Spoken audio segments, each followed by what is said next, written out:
even with or without, sir, it's still considered a threat as long as the I person... have no doubt there. I'm just asking, is it a conditional threat?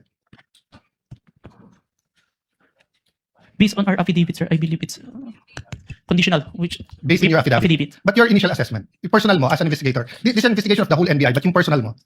The threat is absolute, sir. Okay. Sa magandang hapon, Mr. Witness. Good afternoon, Your Honor. Medyo mahaba na yung pag-upo mo dyan, but allow me a few questions. No? Yung circumstance lang, so paano nagsimula yung investigasyon na na-involve ka? Were you from the start o hindi? At written instructions ba to? O sinabi, may investigasyon tayo. Just konting clarity, paano na-umpisa yung specific investigation? And was it based on the November 3 video? Tama ba? November 23, Your Honor. Okay.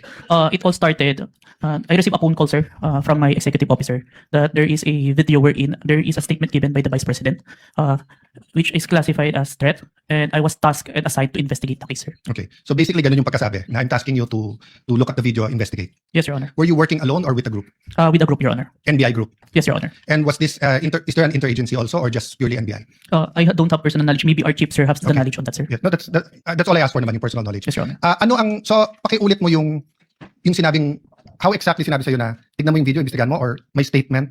So, To be specific, sir, as far as I remember, may statement si Vice President regarding the November 23 press conference na kung saan may pagbabanta na naganap, Okay. pakiimbestigahan. pakiimbestigahan. So ganun ka-general. May Yes po. pagbabantang naganap, pakiimbestigahan. Yes po. And you proceeded by watching the video. Yes, Your Honor. And when you watched the video, you got to the part na may pagbabanta.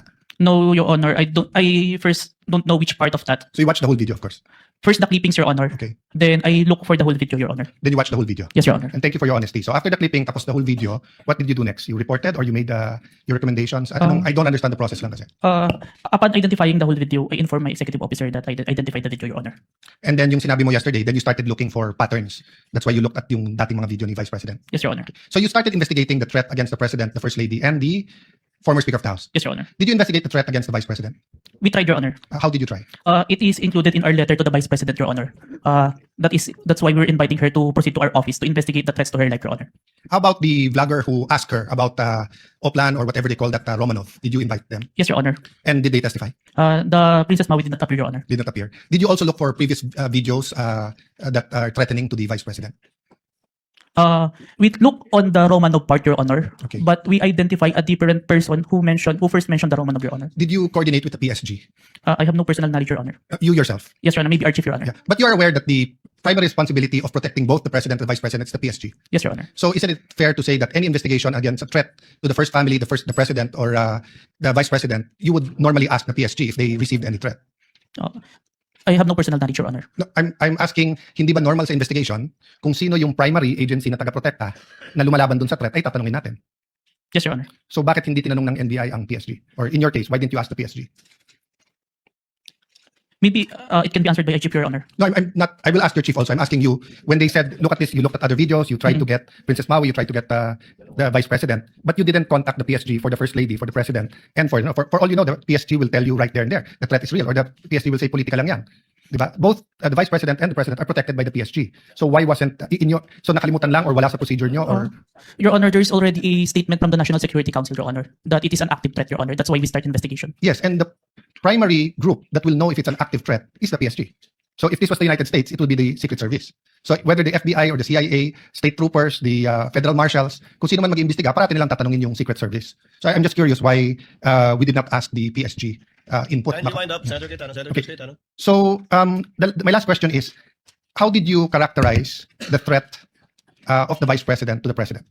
Given that ang exact words niya, huwag kang mag-alala ma'am, sa security ko kasi may kinausap na akong tao, sinabi ko sa kanya, kapag pinatay ako. So that'll be fair to you and not vague, no? Did that phrase, kapag pinatay ako, have any bearing in your investigation? Yes, Your Honor. And what was that bearing or thoughts in your mind? First of all po, dun sa statement, may nakausap na po. It already took place before pa yung mangyari yung meeting. And nung Excuse condition... me, I'm not talking about yung may kinausap na para pumatay. Ang sinasabi ko, yung sinabi niya na pag pinatay ako. Yes, Your Honor. How did that affect your investigation? There is a condition na kapag pinatay siya. But as we can see, it's only applicable if there is only two parties. The statement make a loophole wherein a third party can use that na kapag namatay si BP, ma-execute ngayon yung statement ni BP na may nakausap na siya without the participation of the one mentioned, the President, the First Lady, and the Speaker of the House, Your Honor. That's fair. But what I'm saying is that in your reports, did you characterize it as a conditional threat? Kasi kung hindi naman siya pinatay, the logical implication is that there's no threat against the... So I'm not saying it's not illegal, immoral to contract a killer. I'm just trying to follow the logic. So pag sinabi kong, pakukulong kita, Mr. Witness, pag nagsinungaling ka under oath, then it's actually not a threat. It's a legal, I'm just telling you the law, di ba? Pero pag sinabi kong pag hindi ka sumunod sa akin, anuin kita. So, that's my last question lang. So, how did you characterize that it wasn't a conditional in your mind? Because may kinausap na. Even with or without, sir, it's still considered a threat as long as the I have no doubt there. I'm just asking, is it a conditional threat? based on our affidavit, sir, I believe it's conditional, which Based on your affidavit. But your initial assessment, personal mo as an investigator, this is an investigation of the whole NBI, but yung personal mo, the threat is absolute.